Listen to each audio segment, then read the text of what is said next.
ஆகாயம் வாய்ஸ் நேயர்களுக்கு வணக்கம். இன்றைக்கு நம்மோடு நேர்காணலுக்காக பத்திரிகையாளர் கோட்டீஸ்வரன் அவர்கள் நம்மோடு இருந்திருக்கிறார். அவரோடு பேசலாம். சார் வணக்கம். வணக்கம். வணக்கம் சிவா, எப்படி இருக்கீங்க? நன்றாக இருக்கேன். பெரிதும் எதிர்பார்க்கப்பட்ட நாடாளுமன்றத்தின் முதல் கூட்டத்தொடர் இன்று தொடங்கி இருக்குது. புதிய எம்பிக்கள்லாம் பதவி ஏற்றுக்கிட்டு இருக்காங்க. பிரதமர் மோடி அவர்களும் பதவி ஏற்றுட்டார். இந்த சூழலில் இடைக்கால சபாநாயகராக பர்துகரி அவர் பதவி ஏற்றது தான் சர்ச்சையாக இருக்குது. அவையின் நடைமுறைப்படி பார்த்தீங்கன்னா சீனியர் தான், மோஸ்ட் சீனியர் பார்த்தீங்கன்னா 8 முறை எம்பியாக இருக்கிற குடிக்குன்னில் சுரேஷ் தான், காங்கிரஸ் கட்சியை சேர்ந்தவர். அவர் தான் பதவி ஏற்கணும். அவருக்கு பதிலாக எப்படி நீங்கள் பாஜகவை சேர்ந்தவர் பதவி ஏற்கலாம் அப்படின்னு எதிர்க்கட்சிகள்லாம் புறக்கணிச்சிருக்காங்க இல்லையா? முதற்கட்டமாக எப்படி பார்க்குறீங்க? தான் யாருக்கிட்ட எதை எதிர்பார்க்கணும்னு இருக்குது. ஒரு நாடாளுமன்ற மரபு, அப்புறம் ஒரு கடந்த முறை என்ன நடைமுறையில் இருந்தது, எல்லாருமே எப்படி நடத்துவாங்க அப்படின்ற அந்த ஒரு விஷயத்தை இன்றைக்கி இருக்கக்கூடிய பாஜக கிட்ட எதிர்பார்க்கறது தப்பு. மணிப்பூர் பிரச்சனை பொங்கி எழுந்தப்போ அவைக்கு பேசுங்கன்னு கூப்பிட்டப்பவே பேசாதவர் தான் ஐயா பாரத பிரதமர் மோடி அவர்கள். கிட்டத்தட்ட ஒரு 3 மாதம் கழித்து தான் அவர் அதை பற்றி பேசவே ஆரம்பித்தார். அதே மாதிரி ராகுல் காந்தி அவர்களுக்கு எதிர்க்கட்சி தலைவர் அந்தஸ்து கொடுக்கணுன்னா கொடுத்துருக்கலாம், அதை கொடுக்கல. அதே மாதிரி அந்த துணை ஜனாதிபதி பதவியையும் ஒரு சரியாக பண்ணலை. அப்போது நிறைய விஷயம் இவங்களுக்கு முன் உதாரணம் இருக்குது. தனிப்பெரும்பான்மை இருந்து மெஜாரிட்டி இருந்த பொழுது எதிர்க்கட்சிகளை எவ்வாறு கண்ணியமாக நடத்தணும், அவங்களுக்கு உண்டான முக்கியத்துவத்தை கொடுக்கணும், எதிர்க்கட்சிகள் இருக்கிறது தான் ஒரு நல்ல ஜனநாயகம் அப்படின்றதுல பாரதிய ஜனதா கட்சிக்கு குறிப்பாக பிரதமர் மோடி அவர்களுக்கு அந்த நம்பிக்கையோ இல்லை அதை சன்னன்ற அந்த சாத்தியக்கூறு பண்ணணுன்ற அந்த எண்ணமே கிடையாது. அப்படி எண்ணமே இல்லாத ஒரு கட்சிக்கு இன்றைக்கி அவங்களுக்கு சிம்பிள் மெஜாரிட்டி இல்லை. இன்றைக்கி அவங்க கூட்டணி கட்சிகளோட தயவால் தான் அவங்க ஆட்சியில் இருக்கிறாங்க. அப்படி இருக்கும்பொழுது அவங்கக்கிட்ட ஒரு கண்ணியமான ஒரு சில முடிவுகளையும் ஒரு முன்னுதாரணத்தையும் எதிர்பார்க்கறது காங்கிரஸ் கட்சியோட தவறு.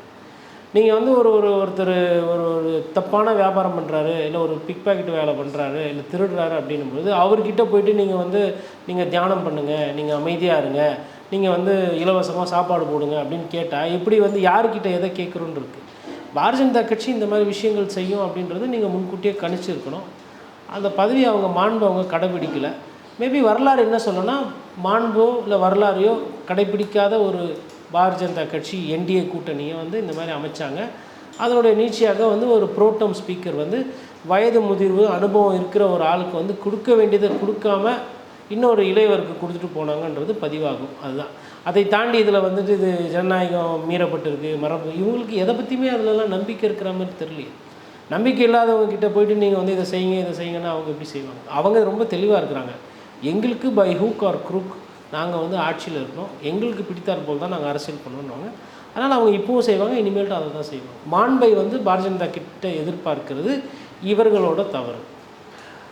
பாரதிய ஜனதா மீது குற்றச்சாட்டு வச்சுருக்கீங்க. ஆனால் 2014 பார்த்தீங்கன்னா 19 பார்த்தீங்கன்னா பெரிதளவில் எதிர்க்கட்சியில் எம்பிக்கள் இல்லை. ஆனால் இந்த முறை பார்த்தீங்கன்னா ஒரு ஸ்ட்ராங்கான ஒரு எதிர்க்கட்சியாக தான் இருக்காங்க இல்லையா இந்தியா அலையன்ஸு.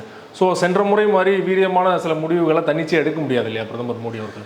கண்டிப்பாக அது எடுக்க முடியாது. இப்போ இன்றைக்கி அவர் ஒரு 4 பாராளுமன்ற உறுப்பினர், அதில் ஐயா முருகன் பின்னாடி நிற்க வச்சு நார்த்து, ஈஸ்ட்டு, சவுத்து, வெஸ்ட்டு அப்படின்ற மாதிரி 4 பாராளுமன்ற உறுப்பினர்கள் வைத்து ஒரு பத்திரிகையாளர் சந்திப்பு அங்கே நடத்துகிறார். பத்திரிகையாளரில் அவரே பேசிக்கிறாரு, பத்திரிகையாளர்லாம் பக்கத்தில் இல்லை, அது பத்திரிகைக்கு வெளியிடுறாங்க. அதாவது நான் பார்த்திங்கன்னா 4 திசையிலிருந்தும் இருக்கக்கூடிய கட்சிகளையோ அந்த பாராளுமன்ற உறுப்பினர்களோ அனுசரித்து கொண்டு போகக்கூடிய ஒரு பிரதமர் அப்படின்ற எல்லாருக்கும் மாணவர், ஆமாம், எல்லாத்துக்கும் உண்டான ஒரு மாதிரியும் ஒரு தோரணையை காட்டுறாரு. அதில் ஒரே ஒரு சந்தோஷம் எனக்கு என்னென்னா, எங்கள் ஐயா முருகன் பின்னாடி நிற்கிறத பார்க்கவும் உள்ளபடியே ஒரு சந்தோஷம், ஒரு தமிழனா. பட் அதை தாண்டி சொல்லுகிற செய்தி என்னென்னா, இதெல்லாம் ட்ராமா, இதெல்லாம் செட்டு. இப்போ செட்டு போட்டு அந்த செட்டுக்கு நடுவில் இவர் வச்சு இந்த 4 பேர் வைக்கிறாரு. இது ஒரு சைடு நடக்குது. இன்னொரு சைடு என்னென்னா, கான்ஸ்டியூஷன் புஸ்தகத்தை அதை ஏந்தி கையில் பிடிச்சி இந்திய கூட்டணி தலைவர்கள், கட்சிக்காரர்கள், பாராளுமன்ற உறுப்பினர்கள்லாம் போராட்டம் பண்ணுறாங்க பாராளுமன்றத்தில். அப்போ 2மே நடக்குது. ஒரு சைடு இந்த மாதிரி இந்த எதிர்க்கட்சிகள்லாம் ஒன்றிணையணும், அப்போ தான் ஒரு பாராளுமன்றத்தை வெற்றிகரமாக நடத்த முடியும், ஜனநாயக கடமையை ஆற்ற முடியும்னு மோடி அவர்கள் கோரிக்கை வைக்கிறாரு. இந்த சைடு என்னென்னா, ஜனநாயகத்தை பாதுகாக்கிறது போக முடியாதது காரணமே நீங்கள் தான், அதனால் இந்த கான்ஸ்டியூஷனில் என்ன இருக்கோ அதை பாதுகாருங்க, இந்த புரோட்டம் ஸ்பீக்கர் இந்த மாதிரி விஷயத்தில் ஆரம்பித்து நீட்டு இது போன்ற விவகாரங்களை நீங்கள் செவிசாய்ங்கன்னு சொல்லி இவங்க கோரிக்கை வைக்கிறாங்க. 2 பேருமே 2 விதமான அரசியல் பண்ணுறாங்க. இந்த 2 விதமான அரசியலில் மக்கள் நலன் எதுவும் பெரிதாக இருக்கிற மாதிரி எனக்கு தெரியவில்லை. இப்போ மக்கள் நலன் பெரிதாக எதுவும் இல்லைன்னு சொன்னீங்க இல்லையா? ஆனால் நீட் விவகாரம் பூதாகரமாக இருக்குது. சிபிஐ விசாரணை பண்ணிகிட்டு இருக்காங்க, ஒரு புறம் வழக்கு பதிவு பண்ணியிருக்காங்க. கிட்டத்தட்ட 110 மாணவர்கள் தகுதி நீக்கம் பண்ணியிருக்காங்க இல்லையா? இது அடுத்த கட்டத்துக்கு எப்படி எடுத்துகிட்டு போவாங்கன்னு நினைக்கிறீங்க இந்தியா கூட்டணி தலைவர்கள்லாம்? அதாவது நான் ஏன் மக்கள் நலன் இதில் இல்லை பெருசாக அப்படின்னா, வெறும் போராட்டமோ இல்லை வெறும் எதிர்ப்போ இல்லை வெறும் அறிக்கைகளோ மக்கள் நலனை உடனே கொண்டு வராது. மக்கள் நல கோரிக்கைகளை வைக்கிறாங்க. ஆனால் அந்த கோரிக்கையால் மக்கள் நலன் வந்துவிட்டதான்றது தான் அதனுடைய உட்கேள்வி. அப்படி பார்க்கும்போது நீட் தேர்வு தொடர்ந்து நடக்குது. தொடர்ந்து நடக்கும்போது அது சரியாக நடத்தப்படுறதில்ல, அதில் ஊழல் இருக்குது, மார்க் ஷீட் இதாகுதுன்னு வருது. அது யூஜி ஆகட்டும், நீட்டு பிஜி ஆகட்டும். அதுக்கப்புறமா 0% ஒன்று எடுத்துகிட்டு வராங்க. 16, 17ன்னு இருந்த அந்த பர்சன்டைலை மாணவர்கள் வந்து சேராத காரணத்தினால் அது 0%க்கு கொண்டு போய் அங்கே ஒரு ட்ராமா, அங்கே ஒரு தவறு. அதுக்கப்புறம் இப்போது நீட்டு பிஜிக்கு வந்து ஹால் டிக்கெட் சரியாக போகாமல் அதுலேயும் குளறுபடிகள் இருக்குது. தேர்வுத்தாள் வந்து லீக் ஆகிடுச்சா என்ன ஏதுன்னு ஒரு சந்தேகம் இருக்குது. என்டிஏ நடத்தக்கூடிய இன்னொரு தேர்வுலேயும் ஒரு பிரச்சனை இருக்குது. அப்போது பிஜேபி எங்கே போகுதுன்னா, ஒன் நேஷன் நோ எக்ஸாமினேஷன் அப்படி போகுது. அதாவது ஒரே நாடு, தேர்வே வேணாம், தேர்வு ரத்து பண்ணுறீங்க கடைசி நேரத்தில், அதுக்கு என்ன பொருள்? One nation no examination. ஆனால் இவங்க சொல்லும்போது என்ன சொல்லுவாங்க, ஒன் நேஷன் ஒன் எலெக்ஷன்றாங்க. ஒன் நேஷன் ஒரு எக்ஸாமினேஷனே நடத்த முடியலையே, ஒரு தேர்வே நடத்த முடியல நாடு முழுவதும், நீங்கள் எப்படி உருப்படியாக ஒரு தேர்தல் நடத்துவீங்க?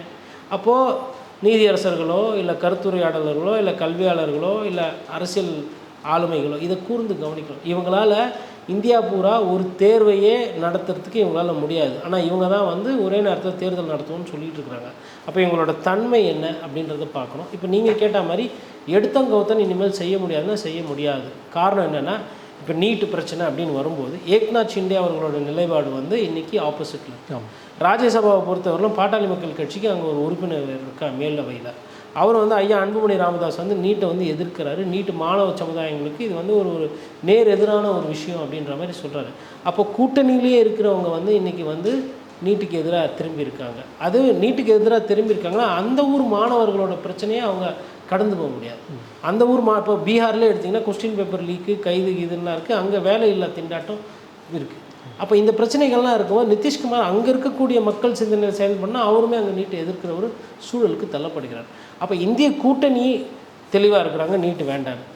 என்டிஏ கூட்டணியிலேயே பாஜக ஒண்டி தான் நீட்டு வேணும் நீட்டு வேணும்னு சொல்லுது. இந்த அழுத்தம் ஜாஸ்தி ஆச்சுன்னா ஆந்திர மாணவர்களும் நாளைக்கு வந்து தமிழக மாணவர்களோட கேரளா மாணவர்களோட சேருவாங்க. இல்லை அரசியல் கட்சிகளோடு சேரும்பொழுது சந்திரபாபு நாயுடு அவர்களுமே நீட்டு வேண்டான்ற அந்த நிலைப்பாடுக்கு ஃபுல்லாக வந்துடுவார். அப்போது நீட்டுக்கு ஆதரவான ஒரு மசோதா வருது. இப்போ நீட்டு தேர்வு ரத்து அப்படின்னு சொல்லி ஒரு தீர்மானம் நாங்கள் கொண்டு வரோம் அப்படின்னு சொல்லி எதிர்கட்சிகள்லாம் வந்து வாக்கெடுப்புக்கு விடுறாங்க அப்படின்னா, அப்போ வாக்கெடுப்பில் வந்து இந்திய கூட்டணி வந்து வெற்றி பெறத்துக்கு வாய்ப்பு இருக்குது. அப்போ இந்த மாதிரி சில பல பிரச்சனைகள்லாம் இனிமேல் தொடர்ந்து வந்து பிஜேபிக்கு வரும். அதே போல் இதில் பலர் வந்து கைது பண்ணப்பட்டிருக்காங்க இந்த கொஸ்டின் பேப்பர் லீக்கான விஷயத்தில். ஆனால் கண்டிப்பாக பாஜகவை சேர்ந்த முக்கியமான ஒரு பவர்ஃபுல்லான ஒரு யாரோ வந்து இன்வால்வ் ஆகிருப்பாங்க இல்லையா? அது பற்றின ஒரு டிபேட்டோ ஒரு டாக்கோ எதுவுமே போகல இல்லையா? ஒரு மறைமுகமான ஒரு கண் துடைப்பு மாதிரி தான் இருக்குது இல்லையா அந்த நடவடிக்கைகள்லாம், எடுக்கப்படுற நடவடிக்கைகள்லாம்? அதாவதுங்க, இந்த நீட்டினுடைய தலைமை அது நடத்தக்கூடிய என்டிஏவோட தலைவரை வந்து பாஜக கட்சி இன்றைக்கி பதவியிலேருந்து தூக்கியிருக்கு. அப்போ இவங்க தான் வந்து அவரை பதவியில் உட்கார வச்சாங்க. இப்போ இவங்க தான் அவரை பதவியிலேருந்து நீக்கியிருக்காங்க. இது முதல்ல. ஏன் ஒருத்தரை பதவியில் உட்கார வைக்கணும், அப்புறம் அவரை பதவியிலேருந்து நீக்கிறீங்கன்னா என்ன அர்த்தம்னா அவர் சரியில்லைன்றது நிதர்சனமாக தெரியுது. ரெண்டாவது, சிபிஐக்கு இந்த வழக்கை மாற்றிருக்காங்க. பொதுவாக காங்கிரஸ் கட்சி எந்த கோரிக்கையை வைத்தாலும் கேட்காதவங்க அவங்களே இன்றைக்கி வந்து சிபிஐ கோரிக்கை தாமாக முன் வந்து பண்ணியிருக்காங்க. அப்படின்னா என்ன அர்த்தம்னா, பிரச்சனை பெருசாக இருக்குது, நாடு பூரா இது வந்து பற்றிக்கிட்டு போகுது, வெளிப்படையாக அப்பட்டமாக தெரிஞ்சு போச்சு. கொஸ்டின் பேப்பர் லீக் ஆனதும் எக்ஸாம் சென்டர்ஸில் ஆளுங்களை வச்சு மார்க் போடுறது கொள்வது, இந்த இந்த தகுடு தத்துவம், இந்த திருட்டு வேலைகள்லாம் வந்து இந்த தேர்வில் இருக்குது அப்படின்றது வெளியே வந்துச்சு. அதனால் இனிமேல்ட்டு அதை வந்து மறைக்க முடியாதுன்றதுனால அவங்க சிபிஐ ப்ரோபுக்கு கொடுத்துட்டாங்க. இப்போ இதுக்கு அடுத்த கட்ட நடவடிக்கை என்னன்னு பார்த்தா, இந்த நொடியில் கூட அதை ரத்து செய்யணும் இல்லை அதை மாற்றணும் அப்படின்ற அந்த எண்ணம் பிஜேபிக்கு இல்லை. வேறு வழி இல்லாமல் அரசியல் அழுத்தங்களால் எதையோ ஒன்று செய்து காலத்தை கடத்த பார்க்குறாங்க. கூடவே உச்சநீதிமன்றமே கேள்வி கேட்டிருக்கு. Sanctity of the NEET has been under question. இது ஒரு புனிதத்தன்மை, மாணவரோட வாழ்க்கையை நீங்கள் நாசப்படுத்துகிறீங்க அப்படின்ற மாதிரிலாம் கருத்துக்கள்லாம் வருது. அப்போ இந்த கருத்துக்கள்லேருந்து தப்பிக்கிறதுக்கும் அரசியல் அழுத்தத்திலேருந்து தப்பிக்கிறதுக்கும் மாணவர்களோட கோபத்துக்கு ஆளாகக்கூடாதுன்றதுக்காக இவர்கள் நடத்தக்கூடிய கண் துடைப்பு தான். நீங்கள் உண்மையிலே வந்து இதுன்னா இந்த நேரம் வந்து இது சிபிஐக்கு நீங்கள் போயிருக்கீங்க, ரைட்டு, வழக்கு லோக்கல் போலீஸை வைத்து கைது செய்திருக்கலாமே. நீட்டு துறைக்கு இல்லை என்டிஏல இருக்கவங்களோ இல்லை எய்ம்ஸ் அந்த கொஸ்டின் பேப்பர் ரெடி பண்ணுறவங்க அந்த மாதிரி துறை ரீதியாக என்ன நடவடிக்கை நீங்கள் எடுத்திருக்கீங்க? எதுவுமே கிடையாது. அப்போது உங்களுக்கு வந்து எதிர்கட்சிகளோட அந்த கோவத்தையோ இல்லை அந்த கேள்விகளையோ வந்து கடந்து போயிட்டு டைம் வாங்கிட்டு அப்படியே ஸ்லோ டவுன் பண்ணிவிட்டு யாருன்னா கேட்டாங்கன்னா நாங்கள் வந்து ப்ரோப் ஆர்டர் பண்ணியிருக்கோம், வேறு ஏதாவது இஷ்யூ வந்தால் அதை மறந்துடுவாங்க. இந்த வேலையை தான் அவங்க பண்ணுறாங்க. அவங்க வந்து அவங்களோட தப்பை உணர்த்துறதுக்கோ இல்லை தப்பை திருத்திக்கிறதுக்கோ அந்த மனநிலையில் இல்லை. நாங்கள் என்ன நினைக்கிறோமோ அதாங்க பண்ணுவோம் அப்படின்ற அந்த மாதிரி எண்ணத்தில் தான் இருக்காங்க பிஜேபி. ஏன்னா நீட்டுங்கிறது ஒரு 10,000 கோடி பொருள்ற ஒரு பிஸ்னஸாக மாறிடுச்சு கல்வியையும் தாண்டி. ஸோ இதில் குறிப்பிட்ட ஒரு சென்டர்லேருந்தே வந்து பல மாணவர்கள் முழு மதிப்பெண் எடுத்திருக்காங்க. அதே போல் கால்குலேட் பண்ணால் கூட வராத அளவுக்கு மதிப்பெண், ஏன்னா மைனஸில் வர இருக்குது 718 அந்த மாதிரி எப்படி பண்ணாலுமே அந்த மார்க்லாம் வராத அளவுக்குலாம் மார்க் எடுத்திருந்தாங்க இல்லையா, அது குறிப்பிட்ட சென்டர்லேருந்து. அந்த சென்டர் மேலே என்ன நடவடிக்கை எடுக்கப்பட்டிருக்கு அப்படின்னு நினைக்கிறேன். ஏன்னா அது பின்னணியில் வந்து பிஜேபி லீடர் தான் இருக்காங்க அப்படின்னு ஒரு ஆர்டிக்கலே வெளியானது சமீபத்தில். ஸோ அவங்கெல்லாம் வந்து இதில் வந்து தப்பிக்க வைக்கப்படுறாங்களா, முக்கியமான சென்டர் வச்சுருக்கவங்களாம்? இது ஏன் வந்து நீட் வந்து பிரச்சனையாகுது அப்படின்னா, மெடிக்கல் சீட்டோட விலை வந்து இன்றைக்கி கோடி கணக்கில் போகுது. ஒரு மெடிக்கல் சீட் வாங்கினோன்னா உங்களுக்கு நீங்கள் 1 கோடிக்கு மேலே செலவு பண்ணால் தான் ஒரு மெடிக்கல் சீட்டு. அப்போ இந்த நாட்டில் வந்து பல்லாயிரக்கணக்கான மெடிக்கல் சீட்டு வந்து இருக்குது. அப்போ இந்த மெடிக்கல் சீட்டை அது நீட்டு மூலியமாவோ இல்லை வேறு விதமாகவோ எதையோ இல்லை காசை கொடுத்தோ அப்படி வாங்கினா அதில் ஒரு வியாபாரம் இருக்குது, கோடிக்கணக்கில் வியாபாரம் இருக்குது. இந்த கோடிக்கணக்கில் இருக்கிற வியாபாரத்தை வந்து ஒரு சைடு கோடிக்கணக்கில் வியாபாரம், இன்னொரு சைடு மாணவர்கள் படித்து முடித்து மருத்துவர் ஆகணுன்றத கனவு. இந்த வியாபாரத்துக்கும் இந்த கனவுக்கும் நடுவில் இந்த அரசியல்வாதிகள் என்ன பண்ணுறாங்கன்னா, ஒரு கட்டமைப்பை வைத்து ஒரு சிஸ்டமேட்டிக்காக சிண்டிகேட் மாதிரி போட்டு இவங்க காயின் அமுத்துறாங்க. தனியார் மருத்துவக் கல்லூரினால் வர பிரச்சனை பாதி. இப்போ தனியார் மருத்துவமனை இருக்கலாம், ஆனால் தனியார் மருத்துவக் கல்லூரி நடத்தும்போது என்ன ஆகி போகுதுன்னா, இந்த மெடிக்கல் சீட்டில் இந்த டொனேஷன் வாங்குறதுக்காக சில வியாபாரம். இதெல்லாம் உங்களுக்கு தெரியும், நாட்டில் வந்து நிறைய மெடிக்கல் காலேஜ் அரசியல்வாதிகளோட அந்த அனுசரணையோ இல்லை அவங்களே வந்து அதை நடத்துகிறாங்க. அப்படி இருக்கும்போது பிரதமர் மோடி அவர்கள் வந்து நீட்டை கொண்டு வந்து நாங்கள் இதை சுத்தப்படுத்தணும்னு சொல்கிறது மாணவர்களை ஒண்டி பழி வாங்குகிற வேலை. இந்த கல்வியாளர்களே அவங்க எதுவுமே பண்ணுறது கிடையாது. மாறாக +2 தேர்வு முடிந்து வந்தால் 45 நாள் விண்டோ பீரியட் கொடுப்பாங்க. 45 நாள்லேருந்து 50-55 நாள் வரலும் போகும். எதுக்குன்னா, இந்த நீட் எக்ஸாம் நடத்துகிற அந்த நிறுவனங்கள் லாபம் சம்பாதிக்கிறதுக்கு டைம் கொடுக்குறது. அப்போது இந்த வியாபாரத்துக்கு வேண்டிய டைமு, இந்த வியாபாரத்துக்கு வேண்டிய இந்த ஸ்ட்ரிக்ட் கைட்லைன்ஸு, இந்த மூக்குத்தியை டைட் பண்ணுறது, அப்புறம் பெண்கள் முடியை பார்த்து அவுத்து பார்க்குறது, அப்புறம் உள்ளாடைகள்லாம் கரெக்டாக போகும். இதெல்லாம் எதுக்குன்னா ஒரு கண் துடைப்பு நாடகம். இதெல்லாம் வந்து கரெக்டாக செயல்படுத்துகிறாங்க. ஆனால் நிறைய மையங்களில் வந்து சிசிடிவி வேலை செய்யலை. ஆமாம், சிசிடிவி வேலை செய்யலை. இது வந்து ஆர்டிஃபிஷியலாக அந்த மெடிக்கல் சீட்டினுடைய மவுஸை ஏற்றுறதுக்கு வேலை. ஓகே, இப்போ டைமண்ட் இருக்குன்னு வச்சுக்கோங்க, நம்ம கீழே ஒரு 10 டைமண்ட் இருக்குது. இப்போ இந்த 10 டைமண்டுக்கு வந்து 10,000 ரூபாய் அப்படின்னா டைமண்டுக்கு பெரிய மரியாதை இருக்காது. அதே 10 டைமண்ட் தான் இருக்குது, இந்த டைமண்ட் விலை 10 கோடினா அப்போ அது பெரிய வியாபாரம் ஆகிடும்.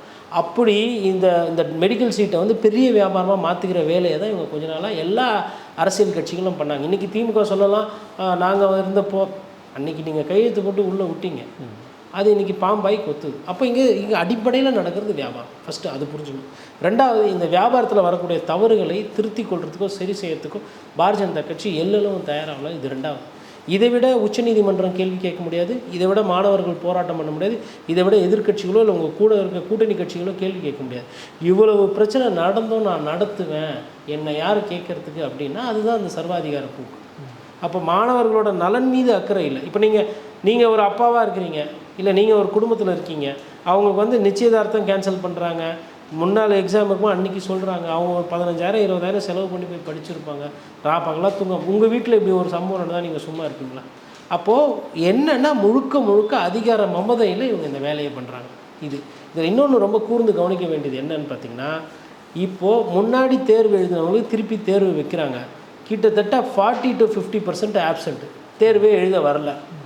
முன்னாடி நான் நிறைய மார்க் வாங்கியிருக்கிறேன், இப்போது நான் போய் தேர்வு எழுதினா நான் மாட்டிக்குவேன். மார்க் கம்மியாகிடுச்சுன்னா ஏன் அப்போ நிறைய வந்தது இப்போ கம்மியாக வந்ததுன்னு கேள்விலாம் வரும். அதனால் நிறைய பேர் என்ன பண்ணிட்டான், நீட் திருப்பி போகிற எக்ஸாமுக்கு எழுதவே இல்லை. அப்போ இது இன்னொரு ப்ரூஃபு தப்பு நடந்திருக்குன்றது.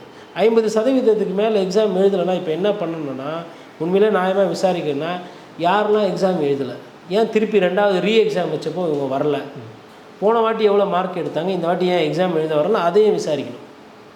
அப்போது உங்களுக்கு வசதியாக இருக்கிற மாதிரி சென்டர்ஸ் போட்டு பண்ணும்போது நிறைய பேர் வந்து எழுதுறீங்க, அதையே கொஞ்சம் டைட் பண்ணி சிசிடிவிலாம் வச்சு எக்ஸாம் எழுதும்போது வரல. இது ரெண்டுமே பிஜேபி ஆட்சி காலத்தில் தான் நடக்குது. வேறு ஆட்சியாக இருந்தால் அந்த ஆட்சி காலம் இப்படி, இந்த ஆட்சி காலம்னு சொல்லிட்டு அரசியல்வாதிகள் கதை சொல்லி கடந்து போயிடும். அதாவது அதிகமான முறைகேடுகள்லாம் பிஜேபி ஆளுற மாநிலங்கள் தான் ஆயிருக்கு. இன்னொன்று, இப்போ தமிழகம், கேரளா, ஆந்திராலெலாம் பார்த்திங்கன்னா இந்த நீட்டு தேர்வானது ஒரு ஸ்கூல்லையோ இல்லை கொஞ்சம் நல்லா இருக்க காலேஜில் நடத்துகிறாங்க. இதே வட இந்தியாலாம் போய் பார்த்திங்கன்னா ஒரு கம்ப்யூட்டர் சென்டர் மாதிரி இருக்கும், அதில் பார்த்திங்கன்னா ஏதோ ஒரு டிப்ளமா கோர்ஸ் அதிலெல்லாம் போய் நடத்துகிறாங்க. அப்போது என்ன விதமான இன்ஃப்ராஸ்ட்ரக்சர், என்ன ஃபெசிலிட்டி இருக்குது? இன்னொன்று, இந்த எக்ஸாமை கம்ப்யூட்டரைசேஷன் ஆக்குன்றாங்க, ஆனால் அது பண்ணுறதில்ல. இவங்க என்ன பண்ணுறாங்கன்னா ஷேடிங், இந்த பென்சிலில் ஷேட் பண்ணுறதோ இல்லை அந்த பெனில் மார்க் பண்ணுறதோ அந்த மாதிரி ஒரு முறை தான் வச்சுருக்காங்க மேனுவலாக. அப்படி இருக்கும்போது என்ன ஆகுனா மேனுவலாக முறைகேடுகள் அதிகமாக நடக்கிறதுக்கு வாய்ப்பு இருக்குது.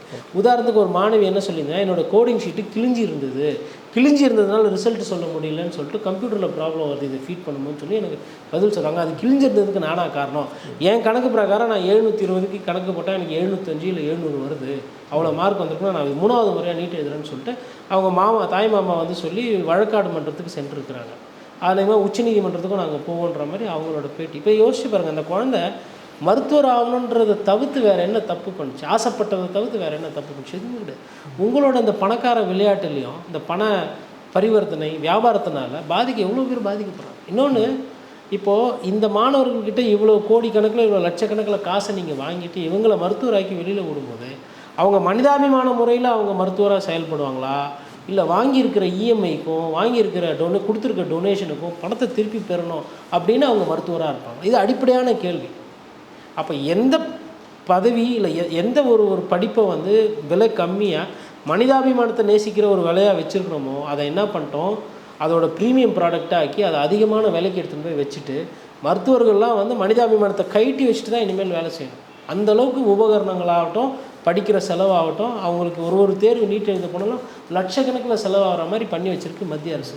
இப்போ இவ்வளோ பணம் செலவு பண்ணிட்டு இவங்க என்ன சொல்கிறாங்க, ஏழை மாணவர்களோட கண் துடைப்பு இது வந்து எல்லாருக்கும் சீட்டு கிடைக்கிற உத்தரவாதம் நீட்டுன்றாங்க. நீங்கள் போய் பாருங்கள், ஏழை மாணவர்கள் எங்கன்னா எவ்வளோ தனியார் நிறுவனம் வந்திருக்குது இப்போ நீட்டு எக்ஸாம் எழுதுற எங்கன்னா போய் பாருங்கள். ஏதாவது ஒரு விவசாயியோட குழந்தையோ இல்லை வந்துட்டு ஒரு தினக்கூலியோட குழந்தைகள்லாம் அந்த மாதிரி நீட்டு நிறுவனத்தில் சேர்ந்து படிக்கிறாங்களான்னு தரவுகள் இருந்தால் சொல்லணும். கிடையாது. நீங்கள் எங்கே போய் குரூப் ஃபோட்டோ எடுங்க, ஒன்று மிடில் கிளாஸ் இருக்கும், இல்லை கடன் வாங்கி படிக்கிறவங்களா எல்லாம், இல்லைனா வந்து ஒரு பணக்கார குரூப்பாக இருக்கும். இதுதான் நிதர்சனமாக இருக்குது. இல்லாதப்பட்டவங்களுக்கு மருத்துவ படிப்பு என்பது எட்டாக்கனியாக இருந்தது. அது இன்னும் மேலும் தீவிரமாகி அவங்க அதெல்லாம் ஆசையே படக்கூடாது, நீங்கள் இதெல்லாம் நினச்சி கூட பார்க்கக்கூடாதுன்ற நிலைமைக்கு தான் இவங்க கொண்டு வந்துருக்காங்க. அதே போல் இன்னொரு புறம் நாளை மறுநாள் சபாநாயகர் தேர்தல் நடைபெற இருக்குது. சந்திரபாபு நாயுடும் விட்டு கொடுக்குற மாதிரி தெரியல. ஏற்கனவே அவருக்கும் சரி நிதிஷ்குமாருக்கும் தெரியும் பவர்ஃபுல்லான ஒரு கேபினெட் கொடுக்கல. ஸோ அந்த மாதிரி வந்து எளிதில் இதை விட்டு கொடுத்துருவாங்கன்னு நினைக்கிறீங்களா சந்திரபாபு, இல்லைனா வந்து இழுத்து பிடிப்பாங்கன்னு நினைக்கிறீங்களா? கடைசி நொடி வரலாம் இவங்க கேட்டுக்கிட்டே தான் இருப்பாங்க. என்னதான் இவங்க கடைசி நொடி வரலாம் கேட்டாலும் பிரதமர் மோடி அவர்கள் அதை விட்டு கொடுக்க மாட்டாங்க. அவரும் வந்து நல்லா டிபேட் பண்ணக்கூடியவர், நல்லா ஆர்குமெண்ட் பண்ணுவார். நாயுடு ஊ அப்படி இப்படின்னுவார். தெலுங்குலேயே ஹிந்தி பேசுவார்.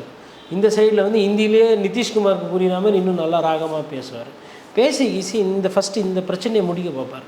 எனக்கு என்னமோ என்னதான் நிதிஷும் நாயுடு அவர்களும் அழுத்தம் கொடுத்தாலும் அதை வேறு வகையில் எதனா சரி செஞ்சு சபாநாயகர் பதவி பிரதமர் மோடி அவர்கள் விட்டு கொடுக்க மாட்டார். ஏன்னா இப்போ பிரதமராக உட்காந்துட்டதுக்கப்புறம் அவருக்கு தெரியும் சபாநாயகர் அவங்க கட்சியில் இல்லைன்னா என்ன ஆகும், ஆட்சியே போகிறதுக்கு கூட சாத்தியக்கூறாக போயிடும் அப்படின்றது தெரியும்.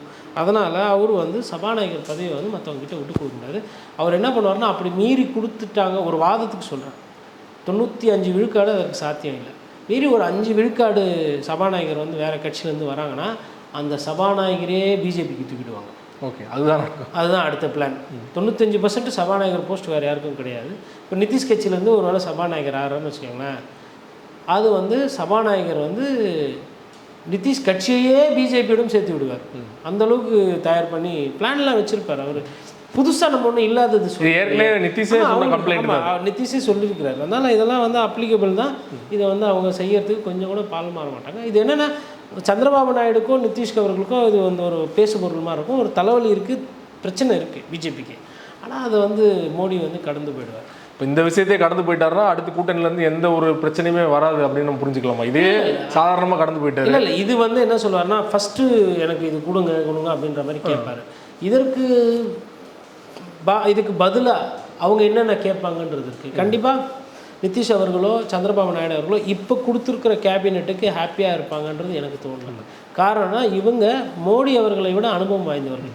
மோடி அவர்களை விட அரசியல் இன்னும் அனுபவம் ஜாஸ்தி, நல்லா தெரியும். மோடி அவர்களுக்காச்சும் வந்து உங்களுக்கு போய்ட்டு வந்து பார்த்திங்கன்னா ஒரு சந்திரபாபு நாயுடு அளவுக்கு வந்து அந்த எக்கனாமிக்ஸு இல்லை வந்து ஒரு ஜாப் இன்ஃப்ளேஷனு வேலைவாய்ப்பு இல்லை வெளிநாட்டிலேருந்து நிறுவனங்கள் கொண்டு வரணும்னா அதில் வந்து சந்திரபாபு நாயுடு மோடி அவர்களோட அனுபவசாலி. நிதிஷ்குமாரை பொறுத்தவரையிலும் இந்த உள்ளடி வேலை பண்ணுறது, இங்கேருந்து அங்கே மாறுறது, அங்கேருந்து இங்கே தாவுறது, அதுவும் பயங்கரமாக பண்ணக்கூடியவர். பீகாரில் எலெக்ஷன் வர வரப்போகுது. அதனால் இவருக்கு நெருக்கடி என்பது இருக்கும். இந்திய கூட்டணி இல்லை காங்கிரஸ் கட்சி வருகின்ற இந்த 5 சட்டமன்ற தேர்தலில் எப்படி பர்ஃபார்மன்ஸ் பண்ணுறாங்களோ அதை வைத்து தான் மோடி அவர்களோட ஆட்சி 5 வருஷம் நீடிக்குமா இல்லை அது 5 வருஷம் நீடிக்காதான்றதை அந்த புள்ளியில் நம்ம போய் பார்க்க முடியும்.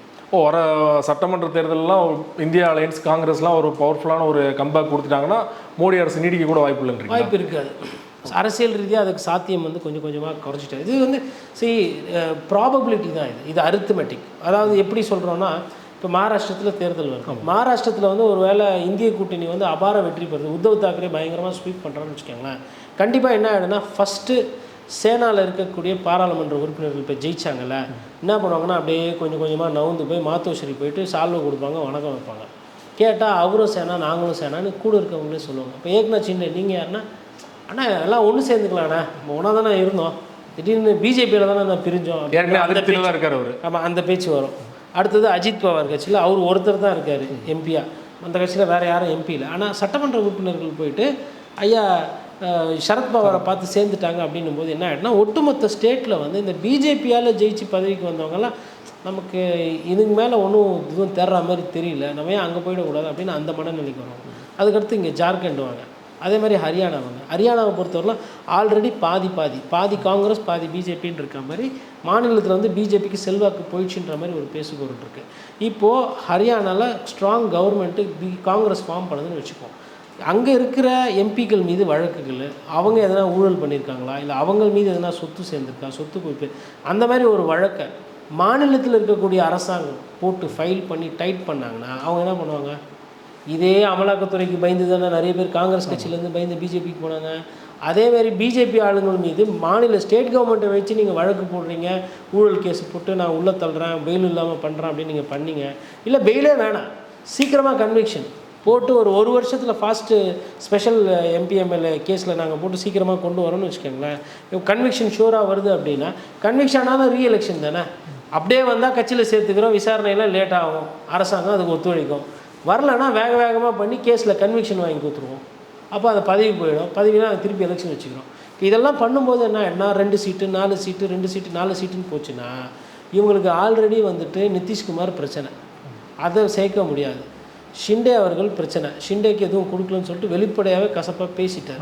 இது இல்லாமல் சுயேட்சைகள் கொஞ்சம் பேர் என்ன பண்ணாங்க, நாங்களும் கொஞ்சம் சப்போர்ட் பண்ணிக்கிறோம், நாங்களும் சேர்ந்துக்கிறோம். நாங்கள் இந்த சுயேட்சைக்கு இன்னி வரையிலும் என்ன இவங்க கைமாறு பண்ணாங்க நமக்கு தெரியாது. அப்போ இந்த இடம்லாம் பிரச்சனைக்குரிய இடங்கள்லாம் ஷேக் ஆகும். இந்த 5 மாநிலத்தில் நான் ஒரு 2 சட்டமன்றத்துக்கு உங்களுக்கு எடுத்துக்காட்டு சொன்னேன். இதே மாதிரி 1 by 1 அப்படியே கையை விட்டு போச்சுன்னு வச்சுக்கோங்களேன், பிஜேபிக்கு ஆட்டோமேட்டிக்காக அந்த எண்ணிக்கை வந்து குறையும். ஒரு 3 ஜெயிச்சா கூட இந்தியா அலையன்ஸ் வந்து ஒரு அப்பர் ஹேண்ட் எடுக்க வாய்ப்பு இருக்கு இல்லையா? 5 இல்லை, ஒரு ஃபஸ்ட்டு வர்றதுல வந்து ஒரு உங்களுக்கு இமீடியட்டாக வர்றது 3. இந்த 3 இல்லாமல் நீங்கள் சொன்ன மாதிரி 2 வந்தாலுமே இந்தியா கூட்டணிக்கு வந்து அப்பர் ஹேண்ட் ஆகிடும், இந்தியா கூட்டணி ஆட்சி அமைக்கும் அப்படின்ற அந்த பேசுபொருள் வந்துடும். மேபி கவர்மெண்ட் ஃபால் ஆகிட்டு திருப்பி ரீஎலெக்ஷன் வரலாம். அதாவது இதை வைத்துட்டு காங்கிரஸ் தான் அப்படியே வரணும் கூட கிடையாது. மேபி கவர்மெண்ட்டை ஃபால் பண்ணிவிடுவோம், கொலாப்ஸ் ஆகிட்டோம், வேறு யாருமே முன் வரல, வேறு யாரெல்லாம் கவர்மெண்ட் ஃபார்ம் பண்ணல, ரீஎலெக்ஷன் போங்கன்னு சொல்லிட்டு கோர்ட்டுக்கு போகிறாங்க அப்படின்னா திருப்பி தேர்தல் வரத்துக்கு வாய்ப்பு இருக்குது. ஏன்னா மேபி இதை வைத்துக்கிட்டு நம்ம இப்படியே எலெக்ஷன் ஒன்றும் இல்லாமல் போயிடும். இதெல்லாம் வந்து ஏதாவது நான் என்ன சொல்கிறேன்னா, இது நடக்கும்ன்றது ஆர்வம் சொல்ல முடியாது. இதற்கெல்லாம் சாத்தியக்கூறுகள் இப்போ இருக்குது, இதற்கெல்லாம் சாத்தியக்கூறுகள் முன்னாடி இல்லை. முன்னாடி நம்ம இந்த மாதிரி பேசியிருந்தோம்னா அது வந்து கணக்கு வழக்கும் சரி, அரசியலுக்கும் சரி, கெமிஸ்ட்ரிக்கும் சரி, அது வந்து ஒவ்வாத ஒரு கருத்தாக இருந்திருக்கும். இந்த கருத்து என்பது வந்து இது ஓரளவுக்கு சாத்தியம் இருக்குது. அதாவது 70-80 விகிதாச்சாரம் மோடி அவர்கள் வந்து ஆட்சியை நடத்துறதுக்கு வாய்ப்பு இருக்குது. ஆனால் ஒரு 30 விகிதாச்சாரம், ஒரு 20 விகிதாச்சாரம் இந்த ஆட்சி கலைப்பதற்கோ இல்லை இந்த ஆட்சி மாறுவதற்கோ வாய்ப்பு இருக்குது. அதையும் நம்ம சேர்த்து பார்க்கணும். ஏன்னா சிம்பிள் மெஜாரிட்டி வரல. இதற்கு முன்னாடி ஆட்சிகள் கலைக்கப்பட்டிருக்கிறது, இதற்கு முன்னாடி தேர்தல் நடத்தப்பட்டிருக்கிறது, மறுதேர்தல். அந்த அடிப்படையில் தான் நான் சொல்கிறேன், இந்திய திருநாட்டில் நடக்காத ஒன்று விஷயத்தை நம்ம இங்கே பதிவு பண்ணலை, நடந்திருக்கு. மோடி அவர்களை கொஞ்சம் உஷாராக இருங்க. பழைய மாதிரியே நீங்கள் செல்ஃபோனில் போய்ட்டு அங்கே போய் செல்ஃபி எடுக்கிறது, வெளியூரில் போய் தொப்பி எடுத்து மாட்டிக்கிறது, பழைய மாதிரிலாம் நீங்கள் வெளியூர்லாம் போய் சுற்றின்னு வந்தீங்கன்னா அங்கே போய் சுற்றின்னு வரதுக்குள்ள இங்கே பேஸ்மெண்ட்டில் பிரச்சனை ஆகிடும். ரொம்ப நன்றி சார், உங்கள் நேரத்தை ஒதுக்கி பல்வேறு தகவல் எங்களோட பயந்து வந்தீங்க. ஓகே, நன்றி. இது போன்று அரசியல் சார்ந்து எக்ஸ்க்ளூசிவான வீடியோக்களை தொடர்ந்து காண ஆகாயம் வாய்ஸ் சேனலை சப்ஸ்கிரைப் பண்ணுங்கள்.